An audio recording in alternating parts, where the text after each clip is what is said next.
ভাইরা আমার, রমজানের রোজা কিন্তু আমাদের সাথে কথা বলে, আমরা বুঝি না। কি কথা বলে বলবো?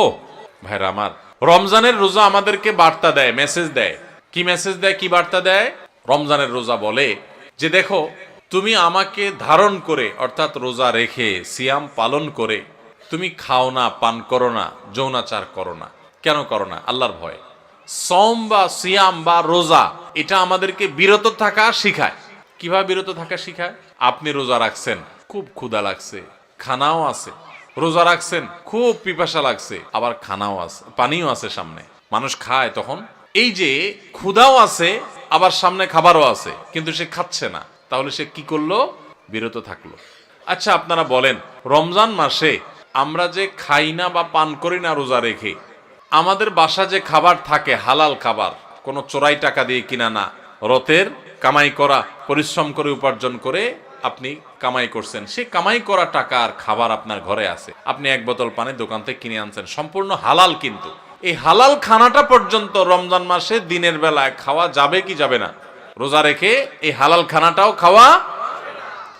যেই রমজান মাসে আল্লাহ তাআলা দিনের বেলায় হালাল খানাটা পর্যন্ত খাওয়া নিষেধ করে দিয়েছেন, তাহলে সেই রমজান মাসে রোজা রেখে আপনি যদি মিথ্যা কথা বলেন, হারাম কথা বলেন, গালিগালাজ করেন, মন্দ কথা বলেন, মিথ্যা কথা বলেন, তাহলে সেটা কত বড় জঘন্য অপরাধ হতে পারে আপনি চিন্তা করেন।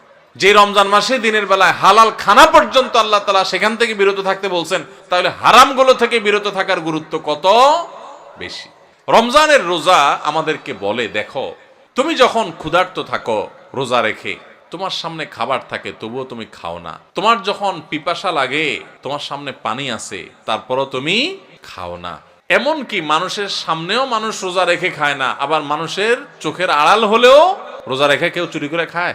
পিচি পোলা মানতে খাইতে পারে, তাও খায় না মনে হয়। যে লোকটা সবার সাথে চিটারি বাটপারি করে, কথায় কথায় মিথ্যা কথা বলে, সেই লোকটাও যদি রোজা রাখে তো দেখবেন কষ্ট হয়। রুমে একা একা আছে, কেউ নাই, তারপরও সে কি লুকায় পানি খায়? খায় না।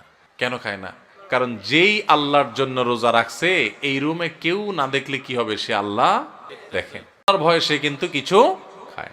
রোজা আমাদেরকে বলে, ও রোজাদার, ও আল্লাহর বান্দা, তুমি যে আল্লাহর ভয়ে রোজা রেখে পানিটা খাচ্ছ না, তোমার পিপাসা আছে, খাবারটা নিচ্ছ না, তোমার ক্ষুধা আছে, তারপরও কেউ দেখতেছে না, সিসি ক্যামেরাও নাই, রুমে দরজাও আটকানো, ফ্রিজে খাবার আছে, ঠান্ডা পানি আছে, সবকিছু আছে, ক্ষুধা তৃষ্ণাও আছে, তারপরও তুমি খাচ্ছ না, পান করতেছো না, কেউ দেখছে না, তারপরও তুমি করতেছো না কেন? তোমার বিবেককে জিজ্ঞাসা করো। কারণ তুমি আল্লাহকে ভয় করো, আল্লাহ তোমাকে নিষেধ করেছেন খেতে, সেজন্য খাচ্ছ না। তো তুমি যখন মোবাইলে হারাম জিনিস দেখো, তুমি যখন কারোর হক নষ্ট করো, তুমি যখন কারোর ক্ষতি করো, তুমি যখন একটা গালিগালাজ করো, তুমি যখন কারোর পিছনে সমালোচনা করো, তুমি যখন নামাজ পড়ো না, তুমি যখন গুনাহের কাজ করো, তুমি যখন খারাপ কাজ করো, তখন তোমার বিবেক কেন জাগে না? তোমার আল্লাহ তো সেটাও দেখতেছেন, আল্লাহ তো সেগুলোও নিষেধ করেছেন। যেই আল্লাহর নির্দেশ মানার কারণে তুমি রমজান মাসে রোজা রেখে ক্ষুধার্ত পিপাসার্ত থাকার পরেও মানুষ না দেখলেও পানাহার করো না, তাহলে সেখানে মানুষ না দেখলে চুরি করে মোবাইলে হারাম জিনিস দেখা, হারাম কাজ করা, এগুলা তুমি কিভাবে করো? আমাদের রোজা আমাদেরকে এই কথাটা সারাদিন বলতে থাকে। কথা কি বুঝাইতে পারছি ভাইরা আমার? রোজার এই বার্তা, রোজার এই মেসেজ, এই কথা যদি আমরা বুঝতে পারতাম, তাহলে আমরা মুত্তাকি হয়ে যেতাম। রোজা আমাদেরকে তাকওয়া শিখায় কিভাবে, দেখেন। তাকওয়া মানেই হলো আল্লাহর ভয়ে, আল্লাহর আদেশগুলো মানা, আল্লাহর নিষেধ থেকে বেঁচে থাকা, যে আমার আল্লাহ দেখছেন। তো রোজার মাসে রোজা রেখে আমরা আল্লাহ দেখছেন এই ভয়ে আমরা পানাহার করি না। রোজার শিক্ষা নিয়ে আমি সকল হারাম কাজ করার সময় এরকম মনে থাকবে যে কেউ না দেখলেও আমার আল্লাহ ঠিকই দেখতেছেন, অতএব আল্লাহর ভয়ে আল্লাহ নিষেধ করেছেন এই কাজটা আমি করব না। এটাই হলো রোজার শিক্ষা।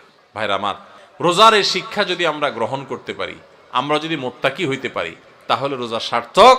আর যদি সেটা না পারি, তাহলে এই রোজা সার্থক না, এই রোজার উপকারিতা আমরা পাইলাম না। এই রোজা আমাকে মুত্তাকি বানাই নাই, যেই রোজা আমাকে ভালো মানুষ বানাই নাই, যেই রোজা আমাকে অন্যায় থেকে বাঁচাই নাই, এই রোজা আর উপবাস থাকার মধ্যে খুব বেশি পার্থক্য নাই। আমার কথা না, আমাদের প্রিয় নবী সাল্লাল্লাহু আলাইহি সাল্লামের কথা। তিনি বলেছেন, মাল্লাম ইয়াদা কাওলাজ যুরি ওয়াল আমালি বিহি ফালাইসা লিল্লাহি হাজা আন ইয়াদা তাআমাহু ওয়া শারাবাহু।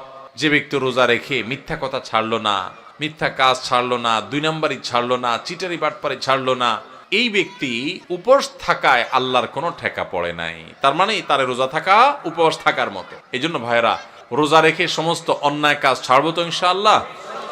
আল্লাহ আমাদের সবাইকে তৌফিক দান করুন। রোজা থেকে আমরা শিক্ষা গ্রহণ করব, রোজা থেকে আমরা মেসেজ গ্রহণ করব, বার্তা গ্রহণ করব। রোজা আমাদেরকে কি বলে সেটা বোঝার চেষ্টা করব। রোজা আমাদেরকে বলে, বান্দা তুমি এই যে আল্লাহর ভয়ে পান আহার থেকে বিরত থাকতেছো রোজা রেখে, এখান থেকে তোমার তাকওয়ার ট্রেনিং হচ্ছে, তাকওয়ার প্রশিক্ষণ হচ্ছে, যে তোমার চাহিদা আছে, খাবারও সামনে আছে, খাচ্ছ না। দেখেন, মাগরিবের আজান হবে, সূর্য ডুববে, সূর্য ডুবার পর মুয়াজ্জিন সাহেব আজান দিবেন, আমরা সামনে খাবার নিয়ে, ইফতার নিয়ে অপেক্ষা করি। সবার ক্ষুধা থাকে, তাই না? এই যে ক্ষুধার্ত অবস্থায় সবার সামনে খাবার আছে, সবগুলো মানুষ যদি রোজাদার থাকেন, কেউ কিন্তু খাবার খায় না, খায়? সবাই বসে আছে। কিসের জন্য? কিসের অপেক্ষা বসে আছে? আল্লাহর নির্দেশ হবে, সূর্য ডুবলে তখন খাওয়া যাবে, আল্লাহর পারমিশন হবে, এটার জন্য কি করতেছে? সে বসে আছে। আল্লাহু আকবার। এখান থেকে শিক্ষা নেই আমরা। আমার সামনে যখন কোনো টাকা পয়সা কামাই করার সুযোগ আসবে, আপনি একজন দোকানদার মানুষ, দোকানদারি করেন, আপনি দোকানদারি করার সময় আপনি চিন্তা করবেন, আমি আমার কাস্টমার থেকে যে 10টা টাকা নেব, লাভ করব, এখানে আল্লাহর পারমিশন আছে কিনা। আপনি যদি ইন্ডিয়ান মশারির ডালের সাথে দেশি মশারির ডাল মিশায়া বিক্রি করেন এবং সেটাকে দেশি মশারির ডাল বলে বিক্রি করেন, তাহলে এখানে কি আল্লাহর নির্দেশ আছে না নাই? আল্লাহর নির্দেশ আপনার অবৈধ কাজ করার, 2 নম্বরই কাজ করার, প্রতারণা করার, মিথ্যা কথা বলার পক্ষে কি আল্লাহর নির্দেশ আছে? তো আপনার রোজা রেখে এই যে ইফতার করছেন না, কেন করছেন না? খাই ফেলান না, কেন খাচ্ছেন না? কারণ এখনো আল্লাহর হুকুম। তাহলে ওই দোকানদারি করতে গিয়ে আপনি যে 2 নম্বরই করতেছেন, ওইটারও আল্লাহর হুকুম।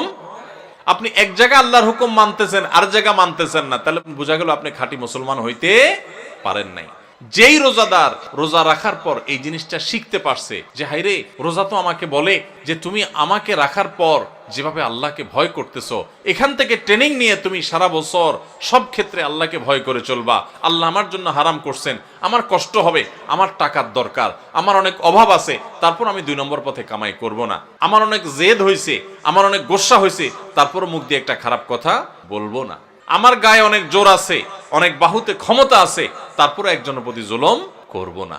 এটাই রোজা আমাদেরকে শিখায়। ভাইরা আমার, সারা দেশে লক্ষ লক্ষ মানুষ আমরা রোজা রাখি, কিন্তু আমাদের জীবনে কোনো পরিবর্তন নাই। আমরা রোজা রাখি, দুর্নীতি করি, রোজা রাখি, ঘুষ খাই, রোজা রেখে আবার আমরা মিথ্যা কথা বলি, রোজা রেখে আমরা আবার চিটারি বাটপারি করি, রোজা রেখে আমরা আবার মানুষের হক নষ্ট করি, রোজা রেখে আমরা অনেকে গালিগালাজ করি, রোজা রেখে আমরা অনেকে মানুষের অধিকার নষ্ট করি। কারণ ওই যে রোজার মর্ম আমরা বুঝতে পারি নাই। ভাইরে, শুধু ইফতার আর সাহরি খাওয়ার নাম রোজা না, এটাতে রোজার স্ট্রাকচার দাঁড়ায়, কিন্তু রোজা ফাইনাল হয়, কমপ্লিট হয়, ফিনিশিং হয়, পূর্ণাঙ্গতা পায় যদি রোজা রেখে আপনি মুত্তাকি হইতে পারেন, যদি রোজা রেখে আপনি হারাম কাজ ছাড়তে পারেন, যদি রোজা রেখে আপনি খারাপ কাজ ছাড়তে পারেন। নবী করিম সাল্লাল্লাহু আলাইহি ওয়াসাল্লামের সেই হাদিসের দিকে তাকান, তিনি কি বলেছেন?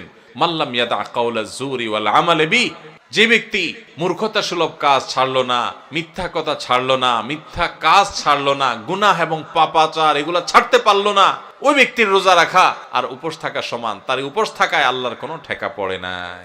অতএব এই বছরের রমজানে আল্লাহকে সাক্ষী রেখে আল্লাহর সাথে কথা দেয়, আল্লাহ এত বছর রোজা রাখছি, তোমার রোজার মর্ম বুঝি নাই, এই বছর আমি রোজার মর্মটা একটু বুঝে রোজাটা সঠিকভাবে রাখবো।